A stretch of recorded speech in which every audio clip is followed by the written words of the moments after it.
और विपत्ति सदा स्थिर नहीं रहती। आज मैं आपके लिए एक ऐसी ही घटना लेकर आई हूँ। ध्यान से सुनिएगा और औरों को भी सुनाइएगा। हरे कृष्णा दोस्तों, राधे राधे।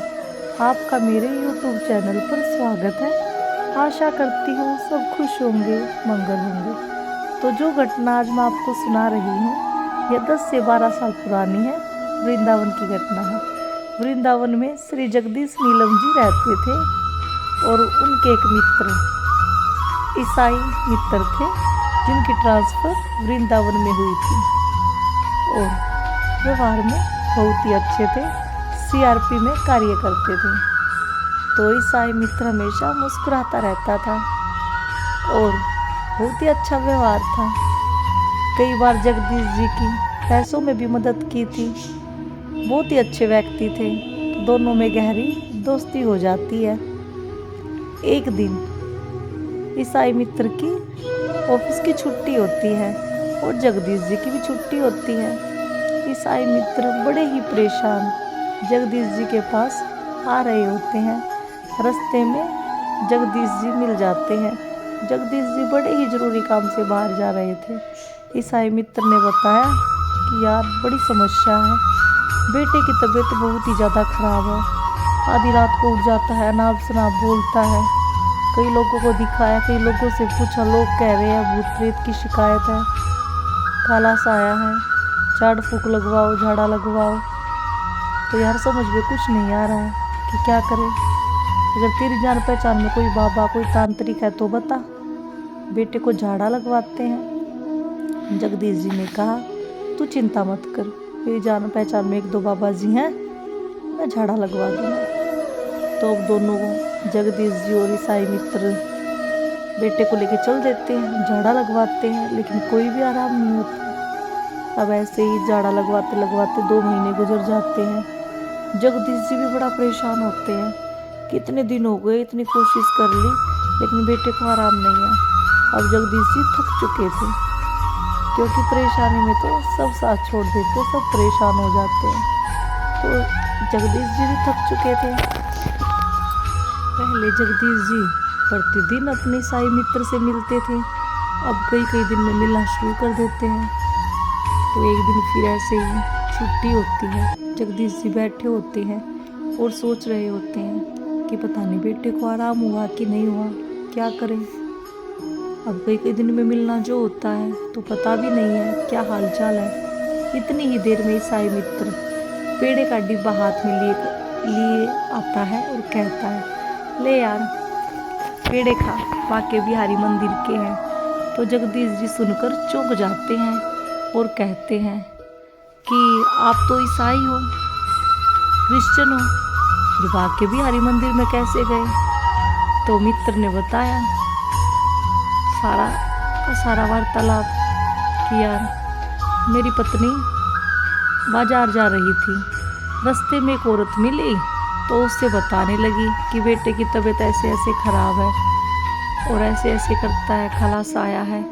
तो उस औरत ने बताया, देख बहन, आजकल नज़र भी बहुत लगती है बच्चों को।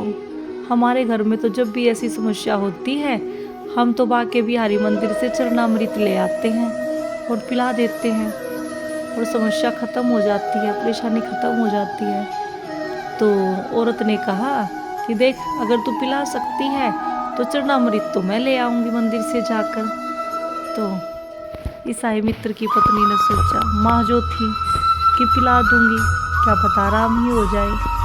तो मेरी पत्नी ने बेटे को चरणामृत पिलाया और बेटे को आराम हो गया।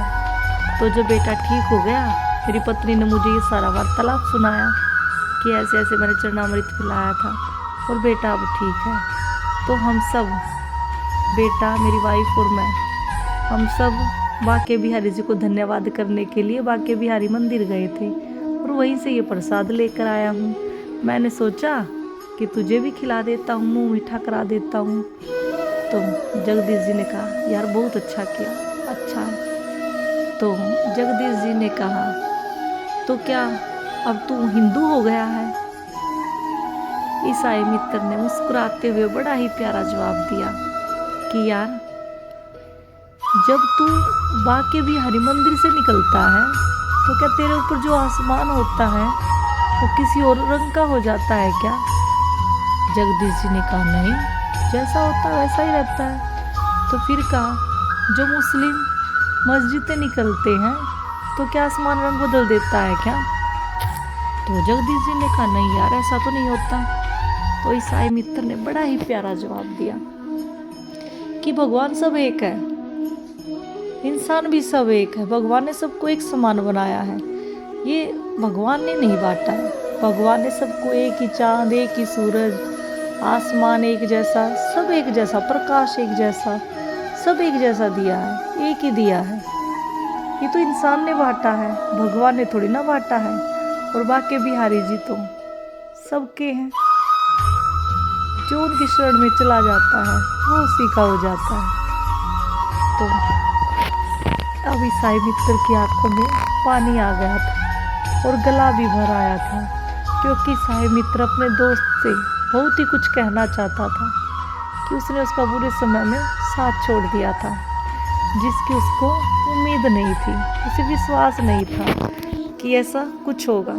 तो दोस्तों, विपत्ति के समय कभी अपने मित्र का साथ मत छोड़ो, और जब भी आपके पास संपत्ति ज़्यादा आ जाए तो भी घमंड मत करो, क्योंकि घमंड अच्छा नहीं होता, अपने को अपने से दूर करता है। संपत्ति अगर किसी के पास है तो स्थिर नहीं रहती, वो तो आती जाती रहती है, ऐसे ही विपत्ति भी स्थिर नहीं होती।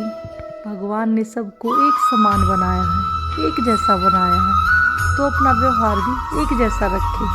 ज़्यादा पैसे आने पर ज़्यादा खुश ना होना, और ज़्यादा विपत्ति आने पर अपना नियंत्रण ना खोना। परमात्मा पर विश्वास रखो, सब अच्छा होगा, और अपनों का साथ कभी ना छोड़ें। अगर वीडियो अच्छा लगा है तो वीडियो को लाइक और कमेंट में राधे राधे, और मेरी अगली वीडियो को देखने के लिए चैनल को सब्सक्राइब जरूर करें। मिलते हैं अगली वीडियो में, तब तक के लिए राधे राधे, जय श्री कृष्ण।